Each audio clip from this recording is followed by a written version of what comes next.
A little word association time as we go weekend review. What word or words come to mind that aren't profane that, Peter, you may think of when you see what Van Noy had to say about Flores? I think that, look, I think Brian Flores has had a great impact on the Dolphins franchise and was an excellent selection as coach. But, I mean, he's had about 16 offensive coordinators there so far. They can't get that right. And he knew Kyle Van Noy exceedingly well. So well that for the first year that Kyle Van Noy played in Miami, the Miami Dolphins paid him $15 million. And they got 14 games for that, and then they cut him. So, I mean, to me, something happened there. And someday when Brian Flores writes his book, we'll probably get his version of what happened because he totally keeps cards close to the vest. But my feeling right now about that is that, look, Brian Flores and to a lesser degree Chris Greer, they got to do better in personnel and coach selection. That's my reaction to all this. You can't give a huge free agent $15 million in 1 year, then just cut him. You can't do that very often anyway. And I think it's a cautionary tale for Miami. I also think from my perspective, what I thought of was no sacred cows. And that's kind of the approach that Bill Belichick had, and that's what Flores learned over all those years he was in New England. You make your decisions independent and irrespective of what a guy has done in the past, what you've paid him in the past, whether you like him or don't.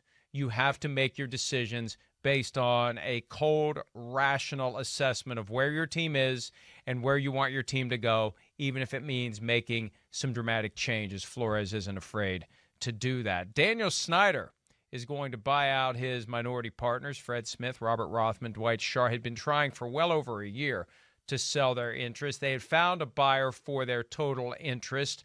Snyder wanted to just piecemeal exercise his right of first refusal. That sparked arbitration, litigation. Finally, Snyder on the brink of getting permission from the league to exceed the debt ceiling so he can buy them out. What is the first word or group of words that may come to mind when you see that Snyder is going to have 100% of the Washington football team? It's bad news for the fans of a fabled franchise.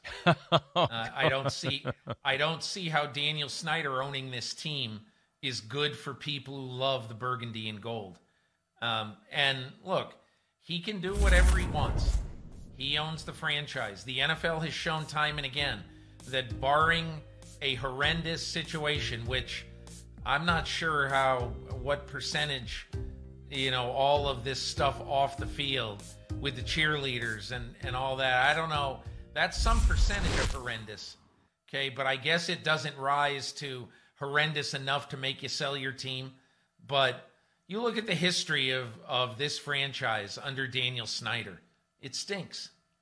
And, if you're a fan of this franchise, it's a sad week.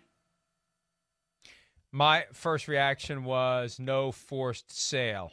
That's what I thought when I saw that this was being done. The league's not going to do this guy any favors. He's not going to make it any easier for him to consolidate 100% of the equity in the team if they're getting ready to tell him that his punishment for years of workplace misconduct that occurred on his watch would be that he's going to be mandated to sell the team to someone else. They just wouldn't have done it, and that's been the reaction that others in positions of power and influence around the league have had as well. It wouldn't be getting to this point if the league was thinking about saying to Daniel Snyder, you must sell the team.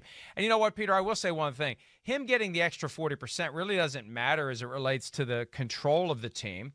One of the reasons it's only, I say only, because the team is worth more than this when you break it down on a percentage basis. 950, 875 million, somewhere in that ballpark for 40%. That's a valuation of between 2.3, 2.4 billion. But that minority interest isn't worth as much because you don't have power. You don't have voting rights. You don't have a path to control. So Snyder already held that.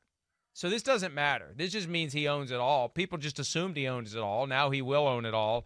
And at some point, he'd be able to sell it all if he wants to. But my understanding has always been he wants to give it to his kids, and now he'll give them the whole team, not just a piece of it. I wonder if he'll give his kids the right to pick the next Dwayne Haskins. I mean, well, this is just not it's just not good news for the future of football in Washington. It just isn't.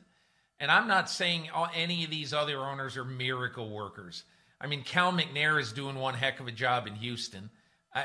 So I don't know, Mike. It's just when I saw that this week, I shrugged my shoulders and I just said, bad news for fans of that franchise.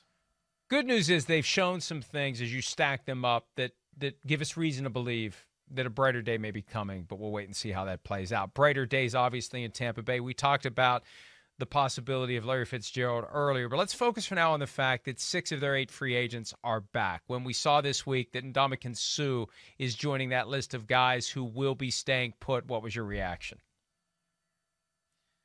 Half of my reaction is good.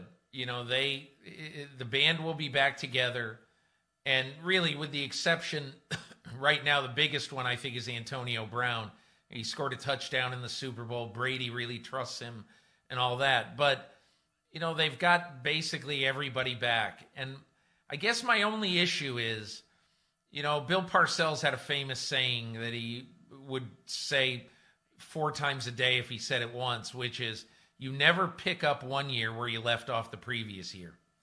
And so, look, I think the Bucs should be favorites to win it again. I get it. But I guess my whole point, about where they are right now is that, this still guarantees you nothing. And even getting O.J. Howard back, it all guarantees you nothing. This is a very, very good team, an excellent football team. And I think it's great that they have all these guys back. But football's a funny game. The ball is shaped in an oval. Ball is shaped like an oval, and it takes funny bounces. And who knows what happens if Kevin King doesn't play an awful game? And by the way, how about Kevin King getting $6 million to re-sign with Green Bay? Like, did anybody there watch football games last year, especially in the postseason? I mean, what the heck was that? Anyway, Mike, I think it's good that they're bringing these guys back, but does it ensure anything? Absolutely not. The PointsBet folks have been impressed by what the Buccaneers have done. The odds have improved dramatically for the Buccaneers to repeat. The Chiefs are still the betting favorite, according to PointsBet, but the Buccaneers have managed to hold it together enough that they are regarded as one of the shortlist favorites now, from plus 1,200 down to plus 525. Plus 1,200 right after winning it in early February, and now the odds dramatically better for the Bucs. But we'll see. And look, there's a reason why teams don't repeat very often. There's a reason why it's just been the Patriots over the past 20 years. And before that, we had the Broncos 2 in a row. We had the Cowboys 2 in a row. But it hasn't happened very often since free agency came along, and that's one of the big reasons why. So having Tom Brady makes a huge difference. We'll see if that can make the difference in 2021. Hi, I'm Mike Tirico, and thanks for watching. Make sure to hit subscribe for the latest news and highlights from NBC Sports.